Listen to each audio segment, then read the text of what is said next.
Agora fiquei tensa. Ah. Começou.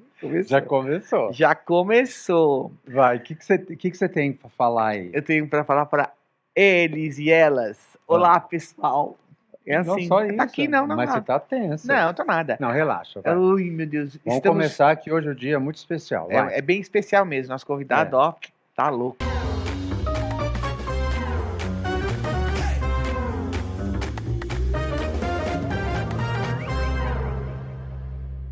Então, estamos aqui no ar, no segundo mês do El Canal, com uma grande satisfação e um convidado incrível e muito. Você não quer que eu fale queridíssimo, né?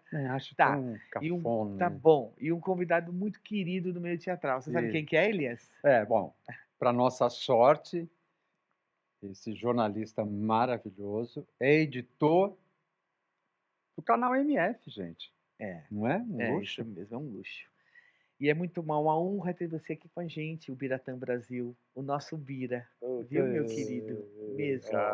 Obrigado. Meu A amor. É minha, imagina. Não, é um prazer. Também. Ainda mais num dia tão especial, né? Num dia tão especial que a gente vai falar daqui a pouquinho, né? Bira, você é um jornalista muito querido por toda a classe teatral. Como que você ganhou esse título? É pelo seu trabalho árduo? É isso? Acho que sim, Elias.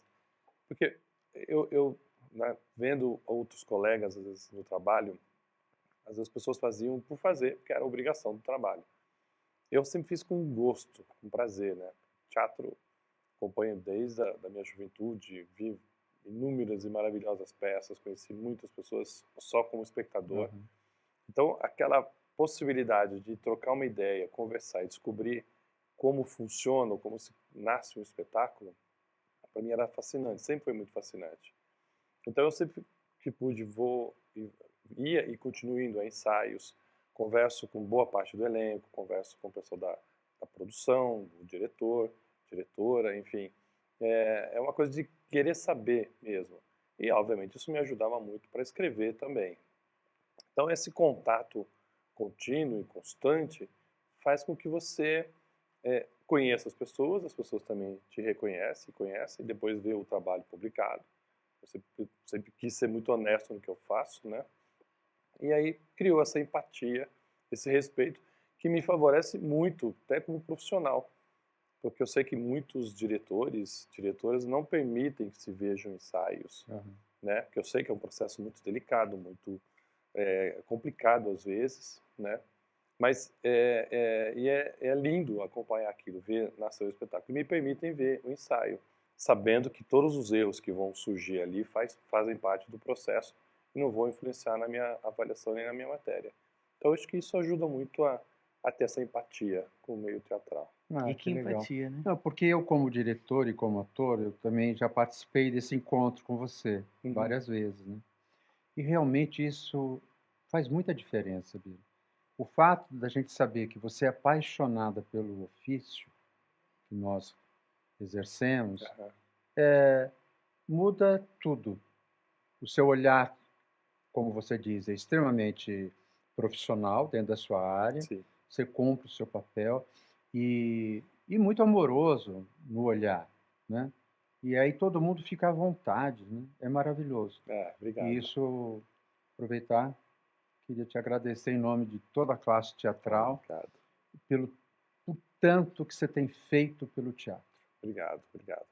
É uma troca, né? Eu me satisfaço demais, né? Estando ali presente, acompanhando tudo aquilo. E eu sei o quão difícil é fazer. Acho que quem tem a chance de assistir pelo menos um ensaio ou dois ensaios de qualquer tipo, qualquer peça, pode ser um monólogo, pode ser um musical, sabe que aquelas pessoas estão ali querendo acertar. Nem sempre dá certo, infelizmente, mas a intenção é de acertar. Então eu procuro ter esse olhar positivo, né? Não escondendo as falhas, mas não apontando como se fosse o principal fator daquele espetáculo. Agora, Bira, uma curiosidade, assim. Quantas peças você assiste mais ou menos por mês como público, né? Porque aí você já foi. E se você gosta, você volta a assistir de novo? Como que funciona isso para você, assim? Olha, Célia, eu vejo bastante, pelo menos entre ensaios que eu vou acompanhar, mas ensaio não conta como peça pronta ainda, né? Mas já montada, já estreada, pelo menos umas 2 ou 3 por semana. Então dá uma média mínima, vai de 8 peças por mês, que eu acho pouco, eu queria ver mais, se Mas possível. agora você pode ver mais. Né? Né? Agora já estou podendo ver mais. É. Minha ideia é chegar, enfim, ver tudo que está em cartaz. E eu, na possibilidade de voltar, especialmente aquelas que eu gostei muito e que eu quero descobrir alguma coisa diferente que eu não vi no ensaio e nem na primeira versão, na primeira visão, eu tento voltar. É mais comum, até pelo tempo em cartaz, de eu rever musicais. Uhum. Eles ficam muito mais tempo em cartaz. Hoje em dia, infelizmente, as peças ficam um mês e meio, e se não vão para outro teatro, você tem que esperar, às vezes, um grande período para ela voltar em cartaz. E como tem várias estreias, às vezes é difícil voltar numa se você tem outra que você não viu para ver. Né? Mas se eu pudesse, eu voltaria em todas, mas não é possível, infelizmente.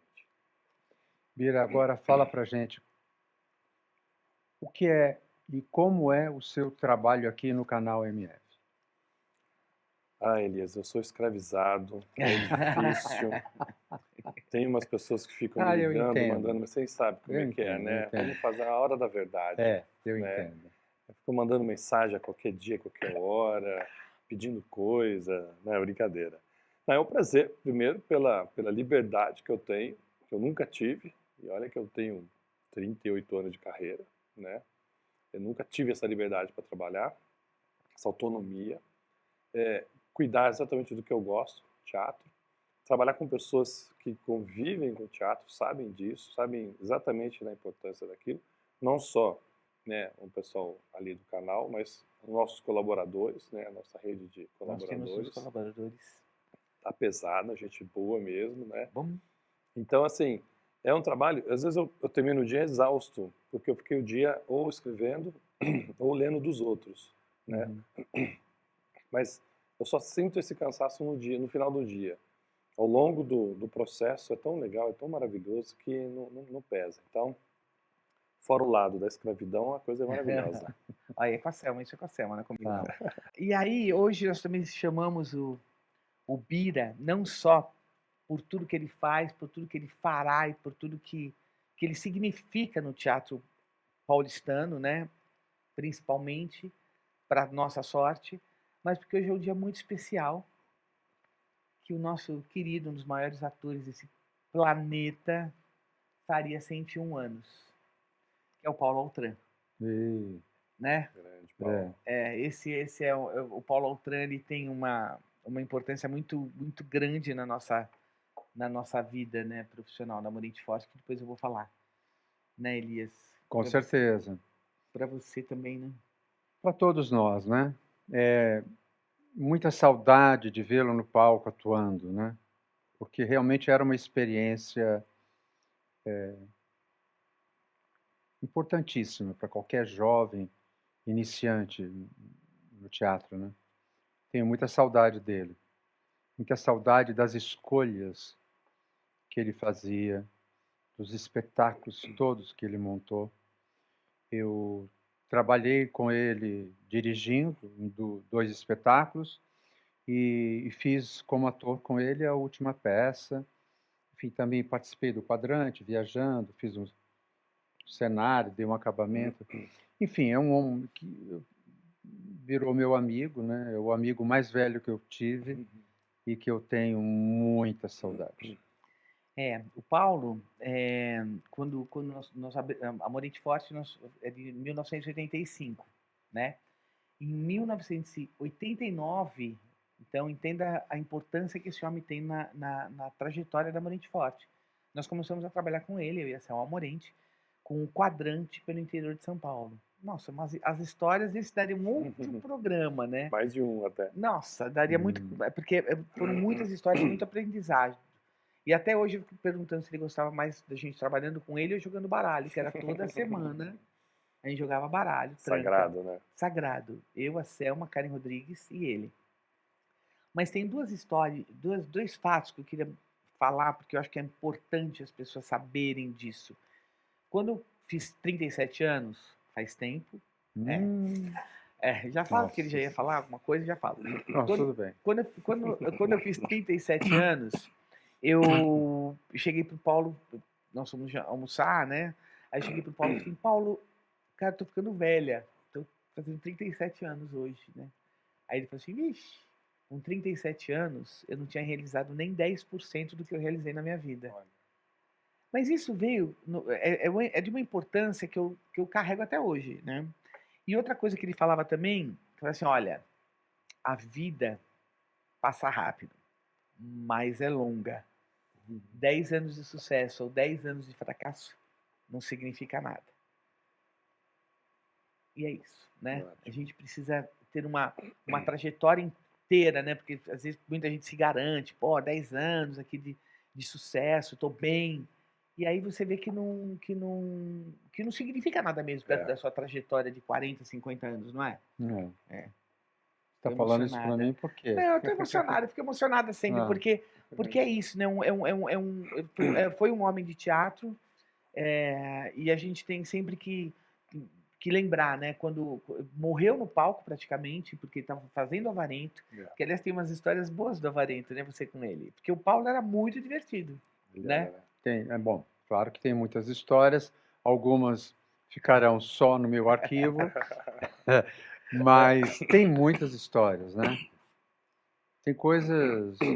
Vou começar por uma coisa delicada, que assim, eu excursionei com ele pelo Brasil, com o Cláudio Fontana, numa peça do Dibe Carneiro, e às vezes a gente chegava numa cidade e falava assim, Paulo, fica no hotel, que aí, quando tiver tudo pronto, depois vai ter uma entrevista, não sei o que, a gente vem te buscar, e você fala, não, põe uma caminha de armar ali na coxia, e eu fico deitadinho ali.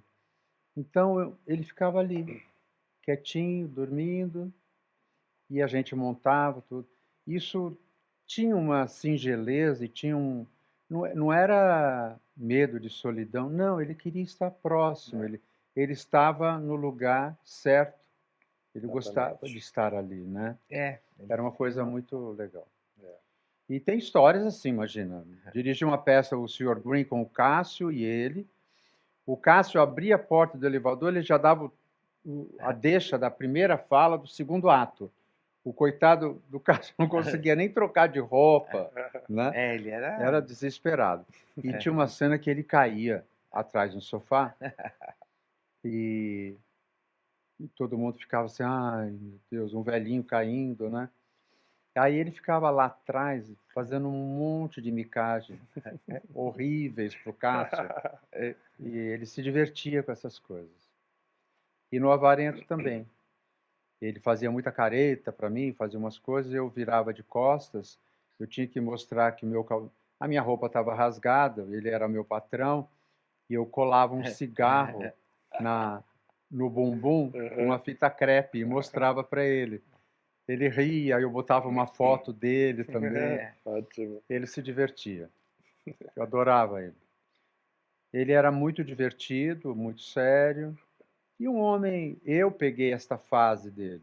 Ele me dizia assim que ele tinha sido insuportável porque era um homem extremamente belo, inteligente, culto, bem-nascido, e ele era insuportável, ele me dizia. Quando era jovem era insuportável.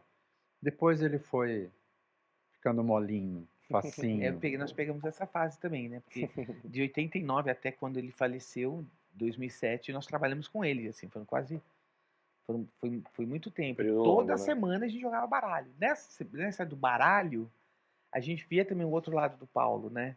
Não, e assim, claro que a contribuição dele como artista para o teatro brasileiro está registrada e quem percorreu junto com ele a história do teatro sabe disso, e ele deixou uma contribuição imensa do ponto de vista não só de escolhas de textos maravilhosos, como a sua ideia e o seu exercício como intérprete no palco, com acabamento maravilhoso, enfim, um homem...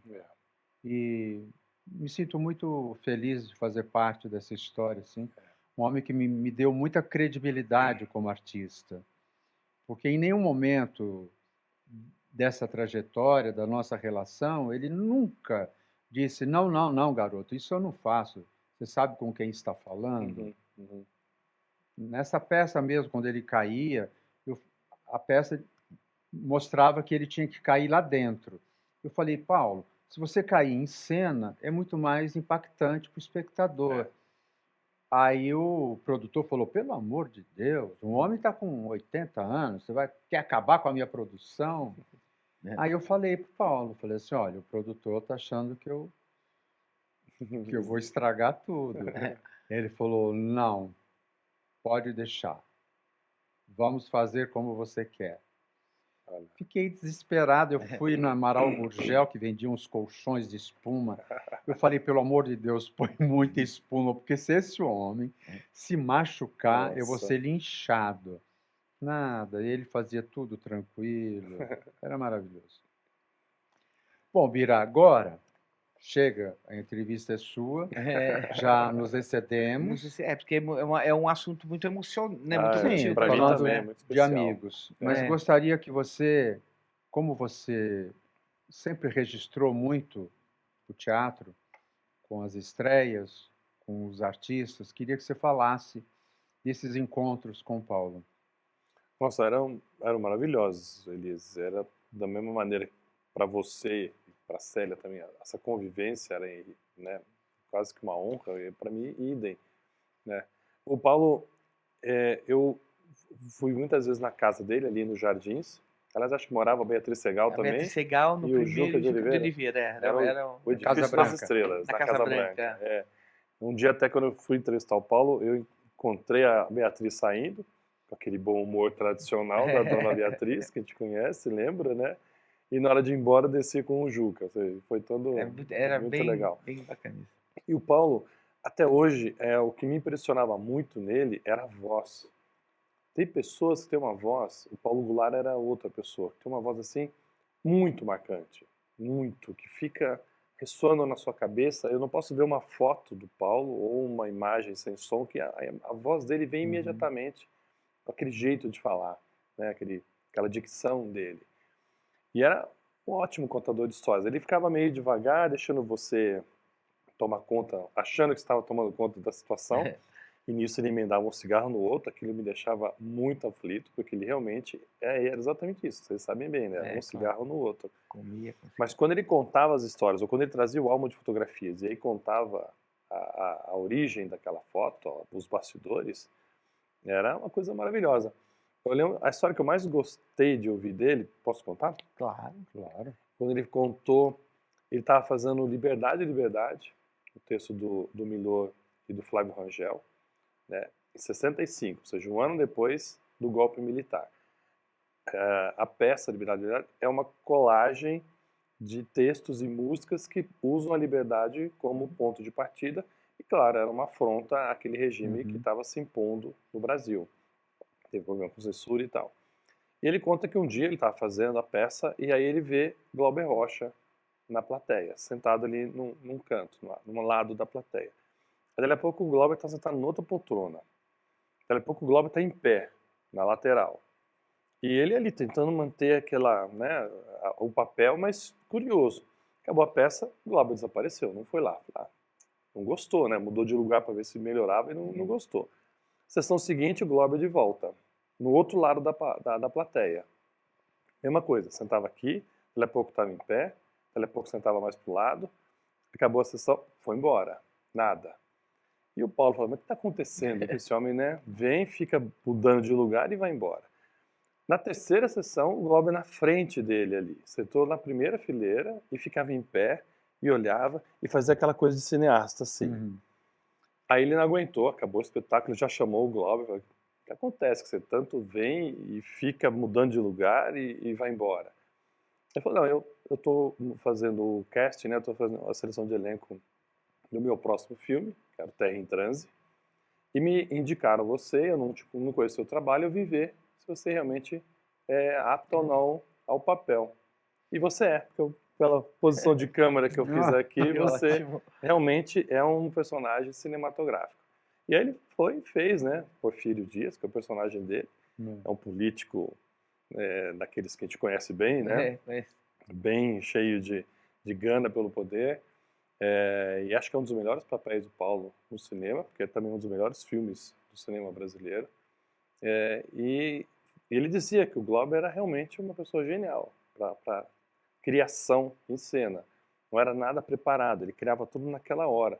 E para os atores era um desafio isso. E uma coisa que você falou que me impressionava, eu acho que eu só vi isso nele e talvez na Bibi. Você chegava no teatro, ele estava lá já, né, no final da carreira, naquela fragilidade física normal de quem tinha a idade e tal. Mas quando ele subia no palco, parecia que aquele homem se livrava de 40 anos nas costas. Ele tinha uma agilidade, uma presença que era impressionante. Você sabe que isso também sempre me impressionava. Depois, mais velho, fui entendendo isso. Até estava conversando com a Irene Ravati. O palco é um tablado liso. Você passa a vida inteira ali. Então, quando te colocam ali, mesmo com idade, você enxerga tudo, você domina tudo. Que legal. Você não tem receio de nada. Então, o corpo fica à vontade. O corpo se organiza para estar ali, né? Que ótimo. O corpo tem uma memória.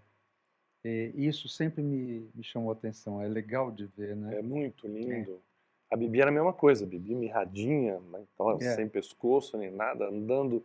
Ela tinha que sentar sempre em 2 ou 3 almofadas por causa do problema das costas. Né? Ela tinha vários problemas de locomoção. Mas você largava aquela mulher no palco, era uma loucura. Era uma loucura mesmo. O que ela fazia, o que ela conseguia fazer, era impressionante. O Paulo Idem, era muito bonito ver isso. Você vê o personagem, é como se ele fosse tomado realmente pelo personagem, e isso que você falou agora me faz entender melhor. E ele usava toda a liberdade criativa dele, que era um manancial, para dominar aquele espaço e arrasar, né? Porque ele tinha isso mesmo. Nossa, era emocionante de ver, assim. E é isso, assim, dá uma saudade mesmo. Eu acho que, assim, a pessoa que mais me deixa saudade, assim, no teatro, com essa intensidade, que foram muitos anos, né? Foram muitos anos com ele. E aí, cara, não tem mais as terças e quartas-feiras, porque era toda terça ou quarta-feira a gente jogava mesmo. Baralho, aliás, o baralho salvou a gente também de uma situação assim. Ele não esperava em entrevistas, por exemplo. Ele não atrasava 1 minuto. Mas também ele não esperava 1 minuto. Que hora? 16 horas. Tá bom, então vamos fazer 16 horas, vamos fazer entrevista. E uma ocasião, o Dinho, nosso saudoso Dinho, produtor do Jô Soares, confundiu o horário, sei lá. A entrevista era 6 horas e ele achou que era 5 horas. Chegamos às 5 horas com o Paulo Altran. Aí, eu e a Selma falei assim, meu Deus, ele vai embora. E agora o que a gente vai fazer, né? Aí o Binho falou, Célia, pelo amor de Deus, me salva, porque a gente... Eu marquei errado isso aqui, né? Como que a gente vai fazer? Não, falei, tudo bem. Você tem baralho aqui? Aí ele falou assim, não. Falei, acha um baralho. Aí, vamos lá, né? Aí jogando... olha, Paulo, a gente tem uma boa notícia e uma notícia ruim e uma boa. Tá bom, vai. Falei assim, olha, a ruim é que o Binho se atrapalhou e marcou o teu programa 1 hora antes e 1 hora depois. Aí ele falou assim, bom, então, mas a boa é que tem baralho. Aí ficamos jogando 1 hora, nós 3 Maravilha. lá. Na hora que o Binho chegou, falou assim, olha, seu Paulo, já pode subir, né? Ele falou assim, deixa eu só terminar essa partida. Aí puta, me terminou. Muito bom. Aí tinha isso, assim, ele não esperava mesmo. Ele já foi embora de vários programas, porque ele falou assim, não, eu não sou dono do tempo de ninguém, entendeu? Eu também não deixo, ele também era britânico, então teve uma vida boa com ele. Bira, agora, queria que você indicasse uma peça que você assistiu, gostou, e que está em cartaz, aqui na cidade de São Paulo. Você pode falar aquela câmera ali. Olha, não é fácil escolher, não, porque tá o cardápio, e basta entrar no canal mf.com.br, que você vai ver tudo que está em cartaz em São Paulo. É muita coisa boa, coisas que ficam e, como eu já falei, saem logo, infelizmente. Mas como eu sou fã de musical, eu não posso trair, né, essa, essa minha paixão. E eu vou sugerir o Funny Girl, que é um musical que acaba de estrear, deve ficar até o final do ano pelo menos, ou ao menos até outubro, novembro, que é mais conhecido pelo filme, feito em 69, com a Barbra Streisand, que aliás é bom e é ruim isso, porque fica muito presente na sua memória a atuação da Barbra, e é ruim você comparar, né, com quem está em cena, ainda que a Juliana Andrews faz de uma maneira absolutamente fantástica. É a história é uma história, ela seria real se não tivesse muita ficção envolvida ali, de uma comediante chamada Fanny Brice, que viveu nos Estados Unidos. Ela nasceu no final do século XVIII e morreu em 1950, 51. Foi muito famosa naqueles teatros, né, do Ziegfeld. Então, e é assim, ela era feia, ela não tinha muito carisma e achava que tinha que ser uma estrela. A peça, a mãe dela, que é a Estela Miranda, apoia muito. Na verdade, a mãe não apoiava. A mãe achava, você é feia, você não tem que fazer nada disso. E aquela coisa de mãe judia, você tem que casar, construir uma família e ficar quieta. E a Fanny não. A Fanny era realmente uma batalhadora, e ela se impôs, conseguiu se transformar numa grande estrela dos anos 30, 20, 30. Era apaixonada por um homem que era um jogador, jogava tudo o que pudesse, cartas, baralho, enfim, cassinos, e que com o tempo foi perdendo toda a sua fortuna. Mas a Fanny era ela se sobrepunha a essa falta de beleza a uma inteligência absurda. Eu lembro de uma frase muito boa, que não está na peça, mas eu li a biografia da Fanny Brice, e ela dizia coisas do Arco da Velha. E uma das que eu adorava é que ela falava da Esther Williams. Você lembra da Esther Williams? Sim. Aquela atriz que vivia... A nadadora. A nadadora, né? Então ela dizia assim, a Esther Williams molhada é genial, seca é uma pobreza. Tem uma cena famosa que está no filme e que está também na peça, que ela não queria fazer um número que o Ziegfeld queria dela de noiva, né? E ela tinha que ser aquela recatada, ela não queria, ela queria fazer uma coisa diferente. E ela usou, acho que até hoje é uma ousadia. Na hora que ela entra em cena, ela está meio de lado assim, a hora que ela vira para frente, ela está grávida. Então imagine uma noiva grávida nos anos 20 e 30. Se no cinema, nos anos 60, já causou uma comoção, quem não sabia, imagina 30, 40 anos antes. Então é uma peça muito legal, tem umas canções maravilhosas. People é a mais conhecida, eu acho, né, que a Barbra Streisand eternizou. E vale muito a pena. É muito engraçada, muito bem feita, muito bem cantada. Então a minha dica é Funny Girl. Ótimo. Muito bem. Bira, obrigado pela sua presença. Prazer. Passa rápido, né? Nossa, voa. Não passa rápido? Eu também acho. É realmente um privilégio você fazer parte do canal MF. O fato de você estar junto neste momento tão determinante não só para Morente Forte, para toda a classe teatral, pelo menos paulista por enquanto, a conquista de um espaço onde se fale de teatro, né? Porque a gente precisa. Você foi uma das pessoas que mais valorizou o nosso ofício nesses anos todos, e isso realmente a gente tem muito que te agradecer por isso, porque ficou muito restrito o espaço para o teatro, né? Na imprensa escrita. Enfim, então, você fazer parte disso, dando continuidade ao seu trabalho, para nós é maravilhoso, e a gente tem que comemorar e te agradecer sempre. E parabéns para Morente Forte por isso tudo. E vamos seguindo e vamos torcer para que o nosso trabalho, o portal, né, da Morente Forte, se estabeleça como realmente um veículo de grande divulgação do teatro paulista. Olha isso. Bira, obrigada. Obrigado, eu que agradeço. Um beijo enorme para Beijo. você e até amanhã lá, a né? próxima Na chibatada. Morente. É isso aí. Um beijo. Obrigado. Bom, Célia, viu só? Não tá fraco, não, o Nossa, não tá negócio. fraco o negócio, hein? Tá fraco, Receber não. o Bira aqui no dia do aniversário do Paulo Autran, né? E tem você ao meu lado, né? Não, menos. Não, não, Não, não. menos. Não, Vamos, não, não, vamos não. elogiar um Não, por tá vez. bom, tá Hoje bom. aqui foi do Bira. Tá bom, tá Ó, bom. e 7 de setembro realmente é um marco na história do teatro brasileiro, com o nascimento de Paulo Autran, como o Bira já disse, da importância dele para todos nós. E vamos acessar, É isso aí. né? www. canalmf.com.br. Lá você encontra toda a programação do Teatro de São Paulo.